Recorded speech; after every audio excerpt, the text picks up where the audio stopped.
So let's take a look at some of the different components of speech so that we can start focusing on how we make these speech sounds, these phonemes. So we're going to kind of look at them in this context of the different components of speech. The biggest level, the largest level we're looking at is the sentence. And here's an example. The umpires talked to the players. We can separate out two separate phrases. So far we're dealing with terms that are probably familiar. Sentence and phrase, and then of course words make up these phrases. Now those words are made up out of morphemes. A morpheme is the smallest unit that has meaning.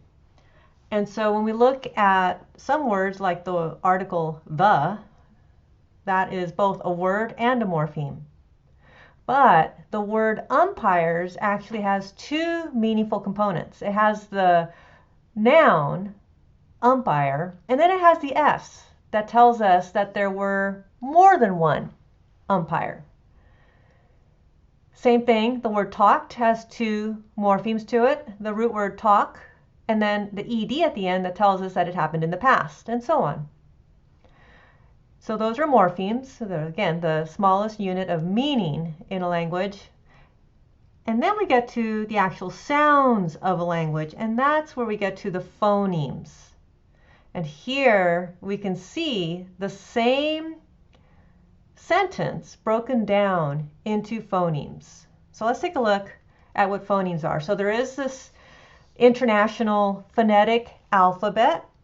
Here are the different vowel sounds, for example, and here are the different consonant sounds. Let's take a look at vowel sounds. So when we look at the vowel here for the letter E, we see that there are a variety. There's this eh sound, as in pet and red. There's the long E sound represented here through the I with the colon, and that would be found in the words he and key. And then the ear sound, as in fear and here, the air sound, as in there and pair. So all of these are made with the letter E, but they're different sounds, and so therefore they are different phonemes. And so you can see that English has more phonemes than letters in the alphabet, right? Because a single letter, like the letter E, can have multiple sounds in different words. Now, how do we make the sounds of speech? How do we make these phonemes? Of course, we're creating sounds, and we know already from chapter 10 that sound involves changes in air pressure. In this case, in the case of speech, it's the air traveling through the vocal cords and the vocal tract. The vocal tract includes the nasal cavity, the mouth, the lips, and the tongue. And hopefully you got a chance to look at that webpage that shows how the vocal tract and the vocal cords work together to create sounds. Now, vowel sounds are made when air is blown through the vocal tract, when it's allowed to pass through the vocal tract. Changes in the vocal tract produce the sounds of these different vowel phonemes. Each vowel is the result of peaks of pressure changes. So there are going to be these peak changes in the pressure of the air as it's flowing through. The frequency where these peaks occur are known as formants, and we'll take a look at them in a moment. In contrast, consonant sounds are made when the vocal tract actually constricts or closes completely. So it's either going to restrict the flow of air or it's going to completely shut off the flow of air. When these occur before or after the formants of vowels, they produce rapid shifts in frequency, and these are called formant transitions. So vowels create formants, consonants create formant transitions. Can we have a vowel by itself? Yes, because a vowel sound is made when we allow air to flow through. A, E, I, O, U. Air is flowing through, and it's not being cut off or obstructed. Now, can we make a consonant by itself? If a consonant is the restriction or the complete closure of the flow of air because the vocal tract is being constricted or completely closed, then a consonant can only exist as it transitions to a vowel, in other words, to start letting air flow through, or transitioning from a vowel as it closes off or constricts the flow of air after a vowel. So it can't really exist by itself. A consonant cannot exist by itself. Here we can see how the different vowel sounds are made. This is the E sound, as in bead. And we can see that the tongue in bead rises up. But the A sound, as in bad, makes the tongue come down a little bit in order to allow that sound to be made. E, A.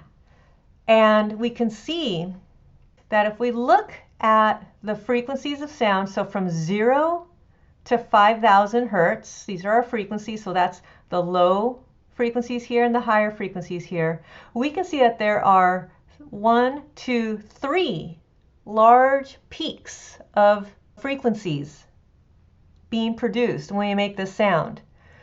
The first one is the lowest one, very low. The second one is here, kind of in the middle, and the third one's a little later. In contrast, the A sound in bad creates 3 formants, these 3 different peaks in frequencies, but they're different. And that's one thing that we're going to see, how different vowel sounds create a different set of these peak frequencies. And again, we call these peak frequencies formants. Here we can see how we create consonants. So the P in pit or the B in bit result from the lips coming together. Other consonants are created when we leave the lips open, and instead there is a constriction of the flow of air because of the tongue.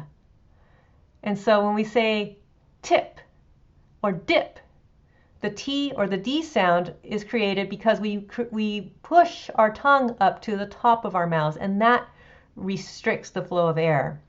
So these different ways that we can restrict or stop the flow of air create the different consonant sounds.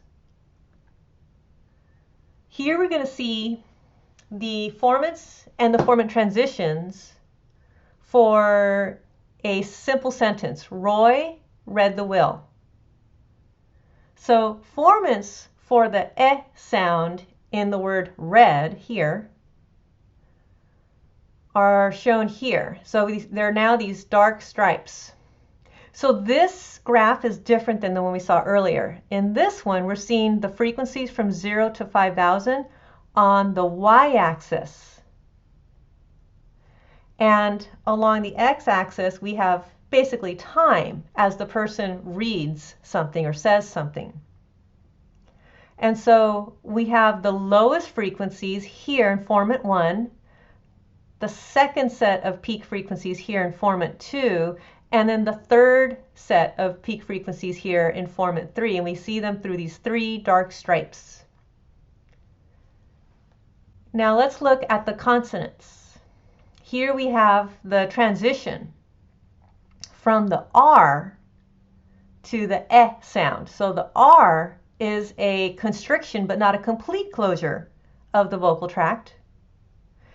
And we have 2 of these transitions that we see here that are pointed out. And notice how, because the R transitions, we're going from a reduction in the amount of air flowing through during the R to an increase as we transition to the vowel sound in red.